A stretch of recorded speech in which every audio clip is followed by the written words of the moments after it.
অনেকেই আছেন। এ সম্পর্কে নবী করিম সাল্লাল্লাহু আলাইহি ওয়াসাল্লামের একটা হাদিস আমাদের সবারই জানা থাকা দরকার। সহিহ বুখারীর হাদিস। তিনি বলেছেন, সল্লু কামা রাআইতুমুনি উসাল্লি, তোমরা আমাকে যেভাবে নামাজ পড়তে দেখছো সেভাবে নামাজ পড়ো। নামাজ আমাকে যেভাবে পড়তে দেখছো সেভাবে নামাজ পড়ো। এটা নির্দেশ তার, এটা নির্দেশ তার পদ্ধতিতে নামাজ পড়া জরুরি। আম্মাজান আয়েশা রাদিয়াল্লাহু তাআলা আনহা সহিহ মুসলিমের এক হাদিসে আসছে, তিনি নবী করিম সাল্লাল্লাহু আলাইহি ওয়াসাল্লামের নামাজ কেমন ছিল তার একটা বিবরণ দিতে গিয়ে তিনি বলেন, ইযা রাফা রা'সাহু মিনার রুকু' লাম ইয়াসজুদ হাত্তা ইয়াস্তাবিয়া কাইমা। নবী সাল্লাল্লাহু আলাইহি ওয়াসাল্লাম রুকু থেকে যখন উঠতেন, রুকু থেকে যখন মাথা উঠাতেন, তখন যতক্ষণ পর্যন্ত তিনি সোজা হয়ে না দাঁড়াতেন, একেবারে স্টিল সোজা হয়ে না দাঁড়াতেন, ততক্ষণ পর্যন্ত সিজদায় যেতেন না। রুকু থেকে যখন উঠতেন তিনি একেবারে সোজা হয়ে টান টান হয়ে দাঁড়ানোর আগ পর্যন্ত তিনি কি করতেন না? সিজদায় যেতেন না। এবং ওয়াকানা ইযা রাফা রা'সাহু মিনাস সিজদাহ লাম ইয়াসজুদ হাত্তা ইয়াস্তাওয়িয়া জালিসা।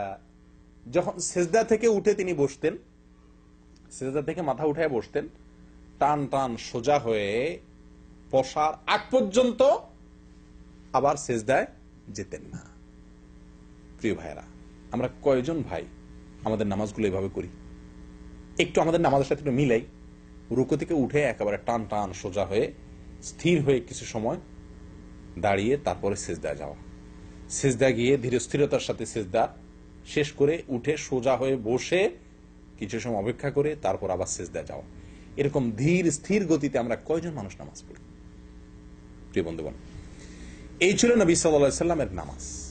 সালাতের ভিতরে এই যে তাড়াহুড়ো করা, হুলস্থুল করা, সঠিকভাবে আদায় না করা, এটা সালাতকে নষ্ট করে দেয়। আবারও বলছি, এটা সালাতকে নষ্ট করে দেয়। এর ফলে সালাত আদায় হয় না। আপনি সূরা ফাতিহা না পড়লে যেরকম নামাজ হয় না, কেউ যদি রুকু একটা না দেয় নামাজ হবে? সেজদা না দিলে একটা নামাজ হবে? 4 রাকাতের নামাজ 3 রাকাত পড়লে হবে?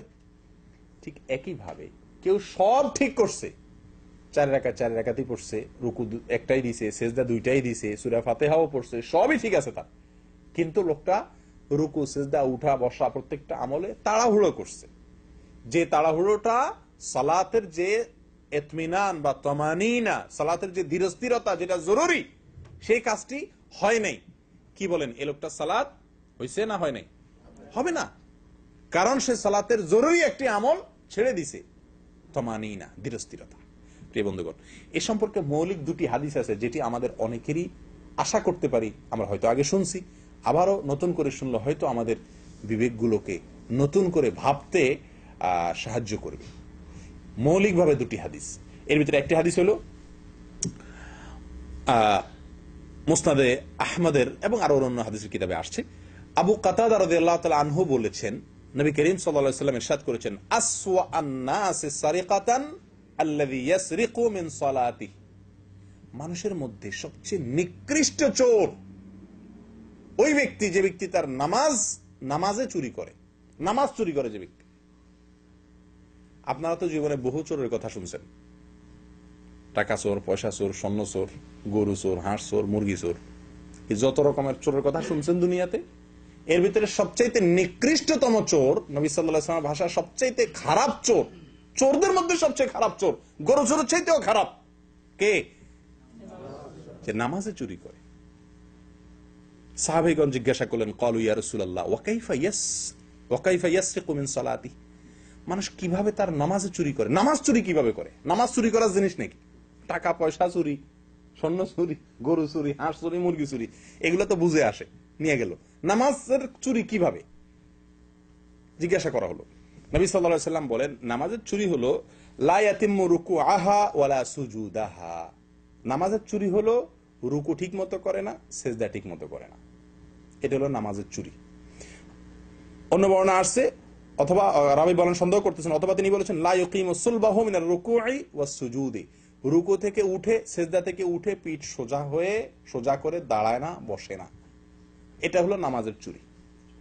প্রিয় বন্ধুগণ, এই হাদিস থেকে কি বুঝলাম? চুরি একটা খারাপ কাজ, একটা হারাম কাজ।